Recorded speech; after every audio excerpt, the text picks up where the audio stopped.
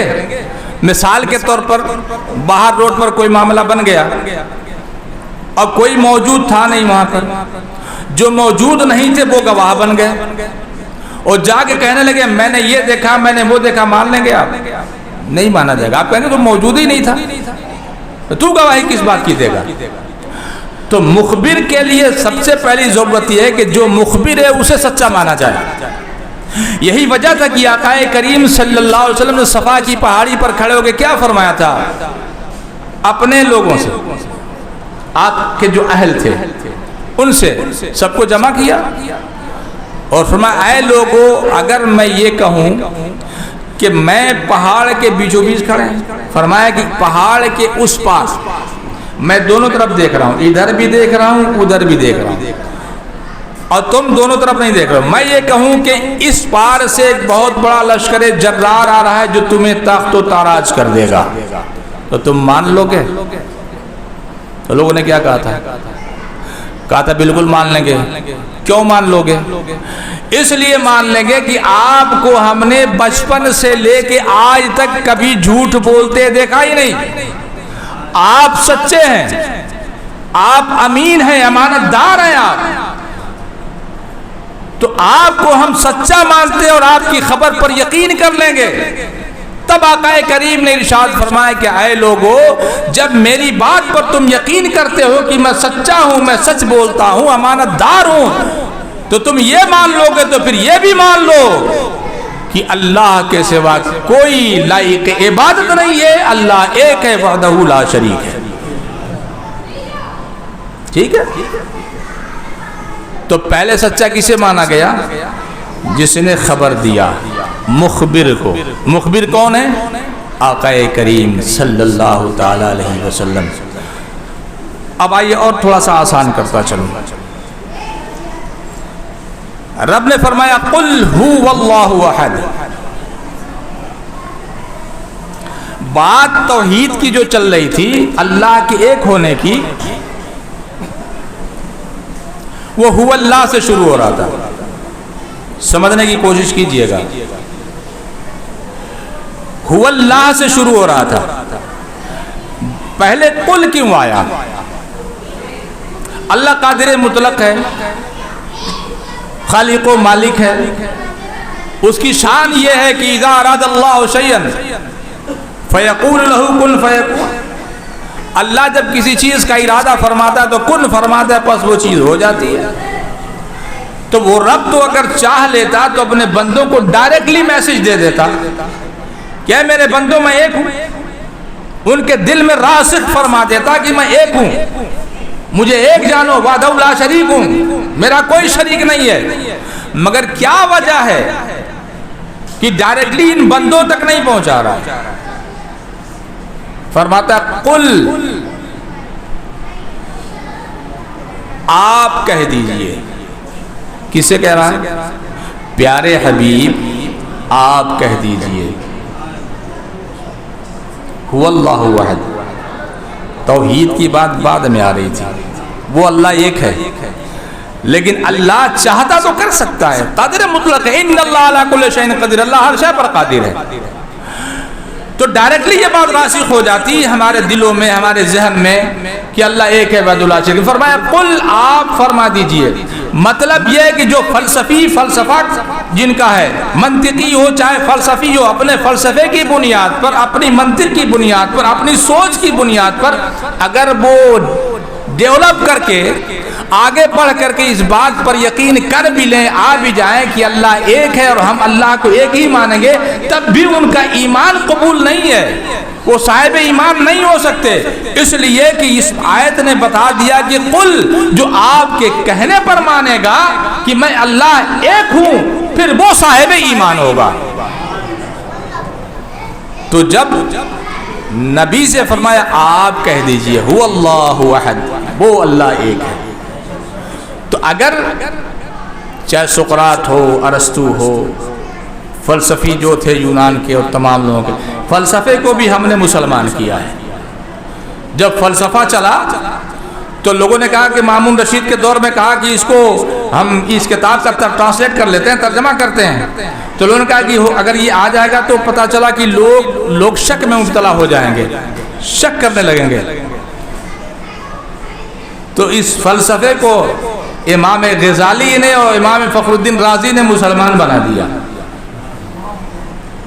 اور اس سے توحید بھی ثابت کی، اسلام کو ثابت کیا اور تمام معاملات کو ثابت کر دیا، کہا آپ لائیے ہم اس کو مسلمان بنا کے پیش کریں گے۔ یہ وہ فلسفی لوگ تھے۔ تو کہا قل، آپ کہہ دیجئے۔ اگر اس بنیاد پر کسی کو یقین ہو بھی جائے اور مان بھی لے، تو رب یہ بتانا چاہ رہا ہے کہ اس طرح مان بھی لے گا تو قبول نہیں ہے، وہ صاحب ایمان نہیں ہوگا جب تک آپ کے کہنے پر نہیں مانے گا۔ میرے پیارے حبیب، اب ہمارا تو ایمان ہی بالوسیلہ ہو گیا، اس لیے کہ نبی کے کہنے پر ماننا ہے ہم کو۔ تو جب نبی کہیں گے هو اللہ احد، وہ اللہ ایک ہے، تو ہم نے مان لیا کہ وہ اللہ ایک ہے، لیکن کس کے کہنے پر مانا؟ نبی کے۔ تو پہلے رسالت کو مانا یا توحید کو مانا؟ پہلے کسی چیز کو مانا؟ پہلے یقین کس پر کیا؟ رسالت پر کیا نا۔ پہلے رسالت پر یقین کیا. اگر مخبر پر یقین ہی نہیں ہوگا تو خبر کیسے آئے گی پھر؟ تو ہم نے رسالت پر پہلے یقین کیا کہ ہمارے نبی فرما رہے ہیں. قل آپ کہہ دیجئے تو نبی کہہ رہے ہیں هو اللہ احد، وہ اللہ ایک ہے. تو ہم نے پہلے رسالت پر ہمارا ایمان آیا، اس کے بعد پھر وہاں گیا. پہلے ہم نے نبی کو مانا پھر اللہ کو مانا، اس لیے کہ نبی کے بتانے پر رب کو مانا کہ رب ایک ہے وحدہ لا شریک ہے. اب یہ تو ہو گیا. بہت مختصر میں بات کر رہا ہوں کیونکہ کان میں آوازیں بھی بہت آ رہی ہیں میرے، تو ظاہر سی بات ہے ذہن الجھتا ہے اور تقریر کرنا اتنا آسان نہیں ہوتا. بات و نصیحت اتنی آسان چیز نہیں ہے، بہت مشکل کام ہے. ایک جملہ ادھر ادھر ہو جائے تو بات میری بھی بگڑ سکتی ہے. تو یہ باتیں ہو گئی کہ نبی کے کہنے پر جب ہم نے مان لیا تو اب یہ کیا ہوا؟ ایمان ہو گیا. ہم صاحب ایمان ہو گئے، مسلمان ہو گئے. اب اس میں توحید اور شرک دونوں دو چیزیں ہیں، دونوں ایک دوسرے کی ضد ہیں. جیسے رات اور دن دونوں ایک دوسرے کی ضد ہیں. میل فیمیل دونوں ایک دوسرے کی ضد ہیں. عورت مرد دونوں ایک دوسرے کی ضد ہیں. آسمان زمین دونوں ایک دوسرے کی ضد ہیں. اسی طرح سے توحید اور شرک دونوں ایک دوسرے کی ضد ہیں. جب توحید جہاں ہوگا وہاں شرک نہیں ہوگا. بہت غور سے سنیے گا. جہاں شرک ہوگا وہاں توحید نہیں. اب آج جو ہے تسبیح لے کے بیٹھے ہوئے ہیں لوگ، تسبیح کے دانے جس طرح لوگ گنتے ہیں اسی طرح سے لوگ شرک شرک بدعت بدعت گن رہے ہیں. ٹھیک ہے، میں وہی سمجھانا چاہ رہا ہوں. جہاں توحید ہے وہاں شرک نہیں، جہاں شرک ہے وہاں توحید نہیں. اب شرک کب ہوتا ہے اب وہ بتانے کی کوشش کر رہا ہوں. اللہ کی ذات، اللہ کے صفات دو ہی چیزیں ہیں. دو چیزیں اور ہیں، توحید بالذات، توحید بالصفات. اب اسی کو کہہ لیجئے شرک بالذات، شرک بالصفات. توحید بالتعظیم اور توحید بالمحبت. اب اس کو اگر شرک لگا دیں گے تو شرک ہو جائے گا. شرک بالتعظیم، شرک بالمحبت. تو یہ دو کو تو ہم رکھتے ہی نہیں اپنے پاس، اس کو ہٹا دیا ہم نے. اس لیے کہ اللہ کی کتنی تعظیم کر سکتا ہے کچھ آئیڈیا ہے کتنا ہونا چاہیے؟ تو یہ دونوں چیزوں کو باہر کرتے ہیں. صرف دو چیزوں پر کلام کروں گا، توحید بالذات اور توحید بالصفات. شرک بالذات اور شرک بالصفات. اللہ کی ذات میں شرک کیا ہے؟ اب جب کوئی بات جب کہیں ہوتی ہے تو چونکہ بات وہی میں نے پہلے کہا نا کہ پہلے سنیے غور سے، پھر سمجھیے، پھر یاد کریے. اب چوتھا اسٹیپ یہ ہوتا ہے کہ اب آپ جب کہیں جائیں گے کوئی بات ہوگی تو آپ بیان کر سکتے ہیں. شرک بالذات کب ہوگا، شرک بالصفات کب ہوگا؟ اس لیے کہ جو ذات ازل سے لے کے ابد تک ہے تو ظاہر سی بات ہے اس کی صفات بھی ازل سے لے کے ابد تک ہے. تو نہ ذات میں کوئی شامل ہو سکتا ہے نہ صفات میں کوئی شامل ہو سکتا ہے. نہ اس کی ذات میں کسی کی شمولیت ہو سکتی ہے نہ صفات میں کسی کی شمولیت ہو سکتی ہے. اب سوال یہ پیدا ہوتا ہے کہ سمجھیں گے کیسے اس کو ہم؟ اب یہ دیکھنا ہوگا کہ کیا یہ چیز جو ہے صرف رب کا خاصہ ہے یا اور لوگوں کا بھی ہے. مثال کے طور پر اللہ حی و قیوم ہے، اللہ زندہ ہے، اللہ قائم ہے، اللہ سمیع ہے، اللہ بصیر ہے، اللہ خبیر ہے، اللہ سمیع سننے والا ہے اور اللہ بصیر ہے دیکھنے والا ہے. اس وقت آپ لوگ جو بیٹھے ہیں تو آپ لوگ دیکھ رہے ہیں کہ نہیں دیکھ رہے ہیں؟ دیکھ رہے ہیں. ٹھیک ہے، اس کو یاد رکھیے گا کہ آپ لوگ دیکھ رہے ہیں اور اللہ بھی دیکھتا ہے، اللہ حی ہے۔ ابھی آپ لوگ، میں اپنے ساتھ بول رہا ہوں، ہم سب مردہ ہیں کہ زندہ ہیں؟ زندہ ہیں، تو اللہ بھی زندہ ہے، اس کو یاد رکھیے گا، یہ جو پوائنٹ دے رہا ہوں اس کو یاد رکھیے گا۔ ہم بھی زندہ ہیں، اللہ بھی زندہ ہے، اللہ بھی دیکھتا ہے، ہم بھی دیکھ ہی رہے ہیں، اللہ بھی سنتا ہے، ہم بھی سن رہے ہیں۔ یہ باتیں ٹکرا رہی ہیں کہ نہیں ٹکرا رہی ہیں؟ ٹکرا رہی ہیں۔ اب شرک سے بچنے کے لیے کرنا کیا ہوگا؟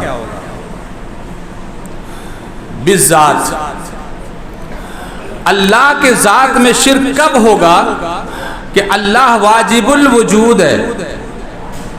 اللہ کیا ہے؟ واجب الوجود ہے۔ اب اگر ہم اللہ کی طرح کسی کو واجب الوجود مان لیں، اللہ کی طرح واجب الوجود مان لیں کہ نہیں یہ بھی واجب الوجود ہے، پھر تو مشرک ہو گیا، اس لیے کہ اللہ میں ملا دیا، اللہ واجب الوجود ہے، اس نے اس کو بھی کہہ دیا کہ یہ بھی واجب الوجود ہے، اب یہاں شرک ہو گیا، پھر جس نے کہا وہ مشرک ہو گیا۔ اس میں 4 چیزیں ہیں۔ تو ذات میں جیسے اس کا علم ہوا، قدرت ہوئی رب کی، تو جیسی قدرت رب کی ہے، اب کوئی کہے کہ جیسی قدرت رب کی ہے ویسی قدرت معاذ اللہ میری، تو مشرک ہو گیا وہ۔ تو یہ ذات ہے۔ جھگڑا ہوتا ہے صفات میں، جو جھگڑے ہوتے ہیں وہ صفات میں ہوتے ہیں، صفات میں۔ تو اب وہ 4 چیزیں ہیں۔ پہلی بات تو یہ ہے کہ ان 4 چیزوں میں اگر آپ اس کو صحیح ڈھنگ سے یاد کر لیں تو آپ کے بات سمجھ میں آ جائے گی۔ اللہ کا جو کچھ بھی ہے وہ کیا ہے؟ اس کی ذاتی ہے۔ اللہ کا کیا ہے؟ جو کچھ ہے ذاتی ہے، اس کی ذاتی ہے، اس کو کسی نے دیا نہیں ہے۔ نمبر 1، اللہ کی تمام چیزیں کیا ہیں؟ غیر فانی ہیں، ان پر فنا واقع نہیں ہے، یہ ہو گیا۔ اللہ کی تمام چیزیں، تمام صفات، تمام چیزیں لا محدود ہیں، کوئی حد نہیں ہے۔ اللہ کی جو تمام چیزیں وہ غیر حادث ہیں، اس پر حد سے لائق نہیں ہو سکتا، یہ ہو گیا۔ لیکن بندے کی چیزیں کیا ہیں؟ جو بندے کو ملی ہے وہ کیا ہے؟ عطائی ہے، رب کی عطا سے ہے۔ بندے کے پاس جو کچھ ہے اس پر فنا واقع ہے۔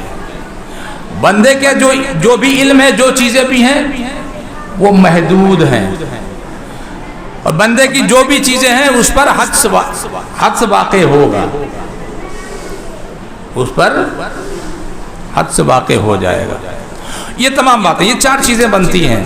ان 4 چیزوں کو اگر آپ اپنے مد نظر رکھیں تو کبھی ہو ہی نہیں سکتا۔ اب اگر کسی سے پوچھا جائے کہ بھائی ٹھیک ہے اللہ بھی زندہ ہے، ہم بھی زندہ ہیں، تو یہ شرک ہوا کہ نہیں ہوا؟ تو کہے گا اللہ زندہ ہے، یہ اس کی ذات ہے، اور ہم جو زندہ ہیں اس کی عطا سے ہیں۔ اللہ سنتا ہے، یہ اس کی ذات ہے، اس کو کسی نے دیا نہیں، وہ خود سے سنتا ہے، لیکن ہم جو سنتے ہیں رب کی عطا سے سنتے ہیں۔